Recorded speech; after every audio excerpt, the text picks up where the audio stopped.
আর মুখটা তা হাঁড়ি কেন আজকে? মুখ হাড়ি হবে নি তো কি, সারা সপ্তাহটা পেরিয়ে চলে গেল। কি পরি চলে গেল?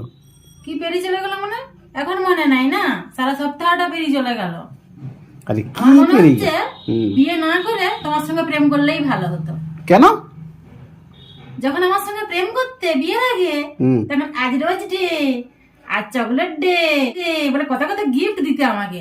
আর এখন বিয়ের পরে ভাত দে, কাপড় দে, জামা দে, জুতা দে, ওই শুধু অর্ডারই শুধু সারাক্ষণ। একটা কথা বলি শোনো, তোমাকে পেয়ে গেছি এখন, ওইসব কি আর মনে থাকে? না, যখন কোনো ছেলে কোনো মেয়ে ছেলেকে না পায় তখন সব সব কিছু মনে থাকে, কবে কি ডে। পেয়ে গেলে কি আর কোনো মনে থাকে? মনে থাকেনি। তাই প্রেম করলেই ভালো হতো বিয়ে না করে। আরে ভালো, বুঝতে পারছো? তার আগে চলে যাও আবার প্রেম